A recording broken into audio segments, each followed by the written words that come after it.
Hello everyone, তো তোমাদের একটা জিনিস দেখাই। দেখো আমাদের চিনি এখন ঘুমায় আছে। তো এরা দুই ভাই বোন খুব খুব অত্যাচার করে, মানে বলার মতো না। আমাকে 2 মিনিট শুতে দেয়নি। দেখো ওরা কীরকম করছে দুই ভাই বোন মিলে। আর এই দেখো এদিকে চাপাতা চলেও আসছে আর শুরু করে দিয়েছে। ও একটু ঘুমাবে, ওকে ঘুমাতে আর দিচ্ছে না। অনেকক্ষণ ধরে বলতেছি তুই সর সর এখান থেকে চলে যা, আর ও সরবেই না। আমাকেও ঘুমাতে দিচ্ছে না আর ওরা দুজনে ঘুমাবে না। আর চিনি তো খুব রেগেই যাচ্ছে চাপাতার উপরে। আর চাপাতার তো খেলার সাথী নেই, আর ওর ঘুমও নাই দুই চোখে। ও সারা দিন খেলবে আর বাইরে জঙ্গলে যাবে আর পোকামাকড় ধরে নিয়ে আসবে। আগের দিন তো টিকটিকি ধরে নিয়ে আসছে কোথার থেকে জানি না। তারপরে এর আগে একদিন গিরগিটি ধরে নিয়ে আসছে। ও এরকম দুষ্টুমি, মানে ছোট তো খুব দুষ্টুমি করে।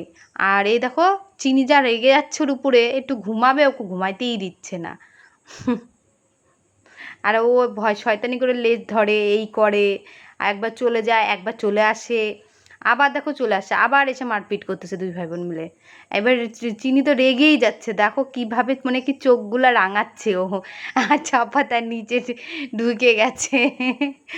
কি বলবো বলো, এদের দুজনকে নিয়ে সারা দিন আমি থাকি। আর এরা দুটো খালি এরকম করে, যেই সময় শুতে আসবো এরা দুটো এরকম শুরু করে দেয়। আর চিনি তো বেশিরভাগ থাকেই না, ওর আগের চোটে চলেই যায়। আর চাপা তো সারাদিন ওর সাথে খেলবে। আর ও তো ছোট মানুষ, ও তো বোঝে না, ও খালি ওদের সাথেই খেলবে, ওর সাথেই খেলবে। আর ও বড় হয়ে গেছে, ওর একটু শরীরটা মনে হয় খারাপ লাগতেছে আমাদের চিনির। তো ও ঘুমাবে, ও রেগেই যাচ্ছে। ও কত টর্চার করবে, রাগের চোটে চলেই গেল। তারপর কি, এই যে দেখো রাগ করে আমাদের আলনার ভেতরে ঢুকে গেছে। এখন ও তো আর ঢুকতে পারবে না, ছোট মানুষ অত লাভ দিতে পারে না। এখন ও দেখো কিভাবে খুঁজতেছে, কত অনেকক্ষণ ধরে ম্যাও ম্যাও করছে। আর চিনি তো কোনো সাড়া দিচ্ছে না। চিনির জায়গায় ঠিক গিয়ে শুয়ে বসছে। এখন ওকে গিয়ে টর্চার করবে। এখন ওর জ্বালানো হয়ে গেছে, এখন দেখো বাইরে যাবে। আর বাইরে চলে চলে বসে বসে আর কি করব, দুইটা ঢং দেখতেছি, দেখো ঢং করে কেমন করে। ও এখন বের হবে, গেট গুট লক করে রাখছি, আর বের হবে। আর বের হয়েও গেছে।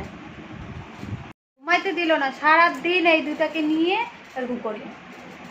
মানে দাদা ভালো মতো থাকবে আর বোন সুস্থ মতো থাকতে দেবে না। ওই কিলাবে, পিটাবে, মারবে।